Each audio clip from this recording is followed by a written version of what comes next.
go to Dev in an Uber on Willard and Dibs. Hi, Dev. What are you doing? Hey, guys, man. It's been a minute since I've called. How you doing? Good, Dev. We're doing great. We're hanging, man. Man, right for it. So I wanted to talk Warriors, man. As always, man, I'm a diehard, been forever. And I don't know if these trades push the needle, like kind of what you guys are saying. Like maybe somebody plays a little harder, because they're playing for a contract year or whatever instead of Andrew Wiggins. But I think that realistically we got to look at this and say, hey, we had a good run. Like we got those rings, and we might have to wait some years to get some other ones back. I don't like to say it. It didn't even sound good saying it out loud, but we're looking at the rest of just at the West. Just look at the Kings. They got a tad better, and they may even be the 7th seed. Like look at the youth. Look at the length that is in the West alone, and the gauntlet we would have to go through. We need new chemistry here. We got to hope Draymond doesn't get suspended. It's a lot of what ifs and wishes around here, and it's unfortunate. But I hope that we continue to support these Dubs regardless, because they gave us a lot of good basketball, and we got to be faithful and loyal. We can't just root for them when we're winning and then don't support them when they're down. Yeah. So Dev, I just love wanted to look at both ends of the spectrum, guys. I love what you're saying, Dev. but those both ends, Dev, thank you. Like those both ends of the spectrum is kind of what we've been talking about, which is in the same point. Dev used the quote, basically the way he said it is, we had a good run. You know what I mean? Which feels like, okay, white flag. Let's start recalibrating for the future. But then at the end of the call, he's like, we got to stay fully thankful and respectful to these Dubs because they gave us a lot of wins.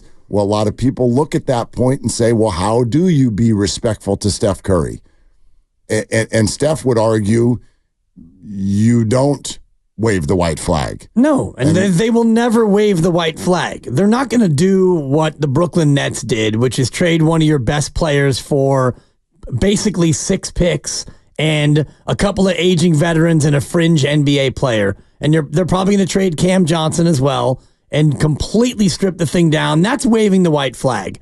Oklahoma City years ago, when they traded Paul George and they got Gilgeous-Alexander and a boatload of picks, that was a white flag. San Antonio's waved the white flag. The Warriors will never do that. Never? No, not with Joe Lacob as the owner. Not now, anyway. Never? By never, I mean with Steph Curry in the building. We can talk about post-Steph, and maybe you got to take a year or two and really strip it all the way down and build it back up. But as long as Steph is here, they're not going to wave the white flag. I don't believe it. I look at how different things can be from one year to the next, and for me, I'm never going to say never, because if you go back a year ago, the idea of the Warriors looking at Klay Thompson and just being like, yeah, dude, just go. I mean, unthinkable. I never would have thought that that's the way it was going to go. Right. But what changes that? What allows that into the building? Well, I would argue spending over $400 million on your payroll and not even making the playoffs. That changes a perspective big time. What if this particular Warrior team, what if this roster that we're looking at, what if this is the team? And what if they're the 12th seed? What if? Then what does he do? Well, he doesn't trade Steph Curry. I think that he goes out. Sure? I'm pretty sure. Yeah, I would say I'm positive, but I'm not the owner. I'm not the one, manning the puppet strings. But I'm just saying, to man, me, that makes no business sense. It makes no basketball sense. Not now. But what are we looking at if this goes poorly? You're looking at trying to find a way to rebuild it and maybe trade young players and give it one last swing, one last bite at the apple. I don't think that Joe Lacob, even if you were heading toward a 12th seed at the deadline next year, I think that he would go out and try to make a bold move to keep this thing moving and resuscitate it. I don't see a scenario, as long as Steph Curry's here, and to a lesser extent Draymond Green, because you could essentially move off of Draymond. You could trade him. I don't think that does as much for you as trading Podziemski, trading Kuminga, trading a bunch of picks. I think that has more value, but I don't see a scenario where you just wave the white flag. Yeah, I don't see it right now either. I just wonder if we don't open up to a whole new world if another year from now things are even more painful or even more frustrating, and it's not out of the realm of possibility. I don't foresee it.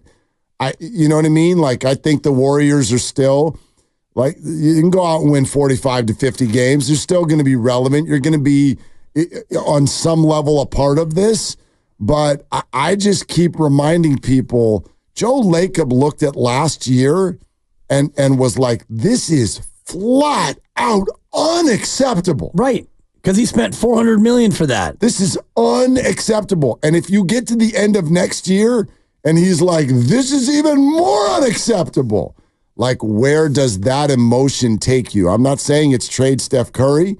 I'm just saying, like, it is on the table that this goes in the wrong direction. And how does he react to that? Like, he is a businessman and he will remove emotion when needed. He just did.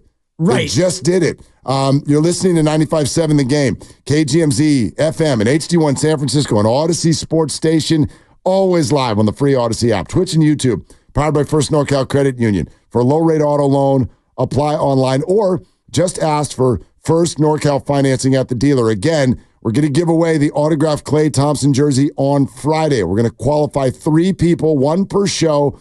The 3 qualifiers get a 3-pack of Klay Thompson bobbleheads, so everyone gets the bobbles, and then 1 grand prize winner will also get the jersey, okay? And so we're going to do it 3 times. That's 8 a.m. with us, 1 o'clock on the roast, 5 o'clock with Steiny and Goose. Stay tuned all week for details. Let's keep going. Joe in Burbank with Willard and Dibs. Hey, Joe, what's up?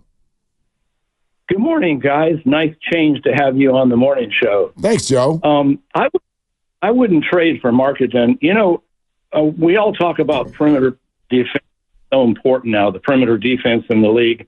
And, you know, so many teams have big 2s and 3s as their main scorers. You got to have somebody to cover them, to slow them down. And I still think with Wiggins and Kuminga, they can cover those 2 scorers. I think they're great defensively. I think they can learn to play together.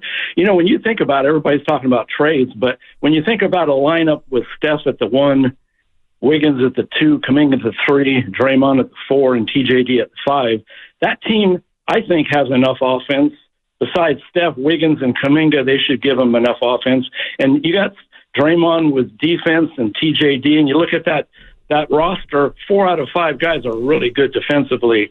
So I think it's not worth trading for Marketing, and I think we have a team that can compete. You know, besides the 5 that I named as a starting lineup, you got Pods and Mooney and Anderson, Melton, Buddy Hield, and on and on. You got a great bench.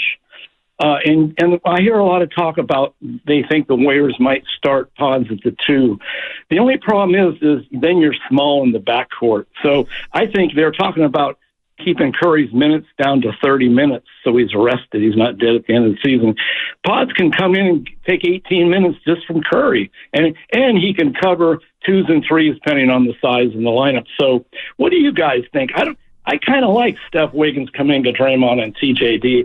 I think that team has a lot of defense and capable on offense. What do you guys think? Joe, thanks for calling. I think you have a reasoned approach. You're obviously a very dialed-in fan. I see it a little bit differently. It sounds to me, and listening to you talk, Dibs, I don't know what you think, but it sounds to me like you are overrating certain aspects of the game that these players we're talking about have. You said that Curry, Wiggins, Kuminga, Draymond, TJD, 4 out of 5 are really good defensively. I'd argue Draymond is still really good defensively. The others are okay. They're inconsistent. Wiggins is amazing at times. At times. Kuminga can do some things at times. TJD can block a shot here or there. Defensive rotation's not there yet, just coming off of a rookie year. That's a lot to ask. You have Pods coming in to spell Steph Curry. Can Pods be an NBA point guard and handle like non-Steph minutes? I don't think that that's been established at all. No. I also think there are major players who have been brought in that you now have as bench players who I don't think necessarily are going to be bench players. The idea that Wiggins and Kuminga can just, quote, learn to play together. They worked on that for an entire year. It got better.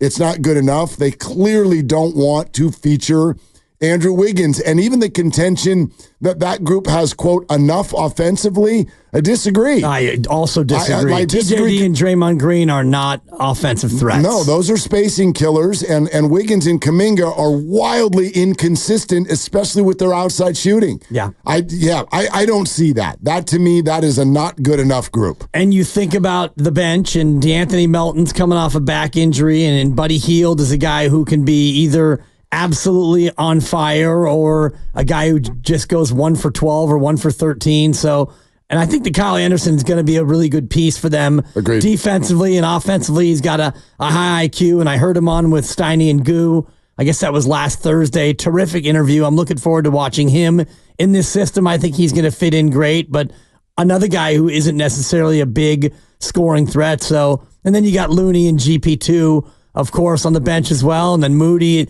Right now, it seems to me that you have too many players and not enough high-level players in this rotation. So it'd be great if you could get rid of 3 and bring in 1, which is why this market and trade for me becomes so fascinating, because you get a better player, you get a real number 2 in your starting lineup, and you shake free some of the rotational problems with too many guys, not enough spots. Right, and we're leaving out a huge issue. The Warriors are just not tall enough. I know this sounds simplistic. They are too small.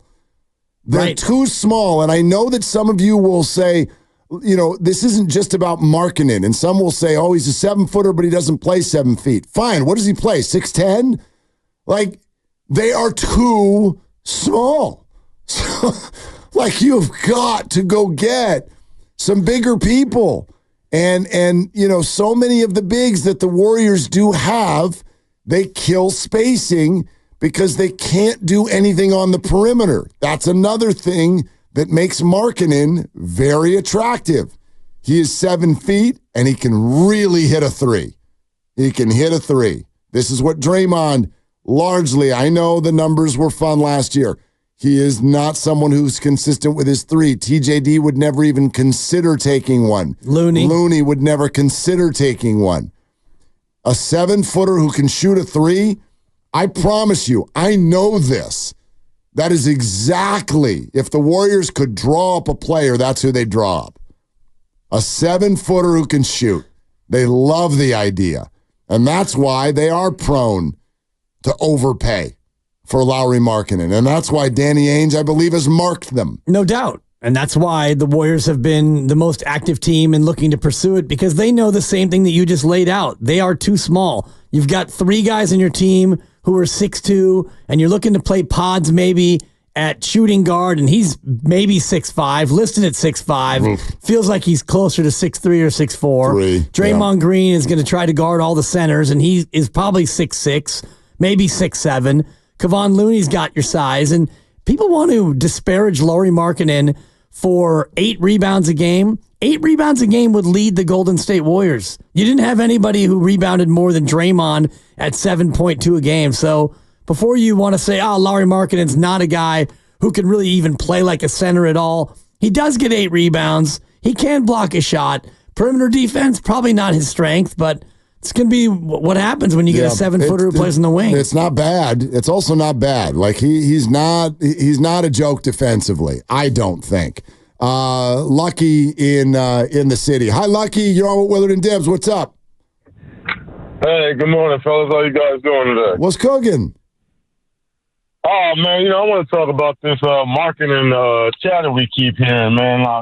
I do agree with you. We do need some size, but I don't want to give up the farm for this guy, man. You know, we need guys at least get 2 7-footers if we can. If we can't get him, go get somebody like, I guess, Brandon Ingram or Josh Okogie, whoever's out there that's at least 6'9", 6'10", man. That's what we we do need size to help combat that, man, because we've been getting killed on the boards. Even though Draymond and Loon been holding their own, we need help in that aspect, man, as well as we need scoring. But I think we can get scoring with Milton and Buddy, unfortunately. But, yeah, we got Buddy, so we can get that with him. Well, I like that, unfortunately. Unfortunately. Yeah, Lucky, thank you. Here's something I hear with the Warriors. And by the way, we've talked about Brandon Ingram. We believe the Warriors are not interested. There are fit issues between Steve Kerr and Brandon Ingram. And then, Grandy, who was the other player he came up with? He said Josh Okogie because they need like a 6'9", 6'10 guy. He's 6'4". Got it, Josh Okogie. Okay, here's what I hear with the Warriors. People will throw out, they're like, okay, you can play defense. You got Draymond, and you got TJD, and sometimes Wiggins. And then you can get scoring with Curry, and Melton can hit a three, and Buddy Hield. And then Pods can do that. I'm like, wait a minute, you can only put 5 people out there at once. And that's the problem. The Warriors, in a vacuum, I could sit here and pick guys. It's like, oh, we need somebody to do that. Oh, well, you have this person, and this person, and this person. The Warriors roster right now would be fine if you could play 8 of them at once. The problem is they don't have enough guys who can do it all. They like, okay, I've got a little scoring here, right, but now this spacing killer and that spacing killer need to be on the floor. Well, but this guy can score, right, but he's too small and he'll get cooked defensively. The Warriors have all the characteristics of a good team. It just takes them 8 or 9 players for you to feel like you got there, and I'm pretty sure the rules aren't going to change between now and the start of the year. Unless you can go to hockey substitutions and have one player on offense, and here comes Kyle Anderson, pop him in, and Buddy Hield only plays half the floor. You got a couple of guys always back on defense, but I do think that that's the biggest problem with the roster, is you have too many players who are one-way players, not two-way players. That's a good point. Yeah, we're sponsored by Crystal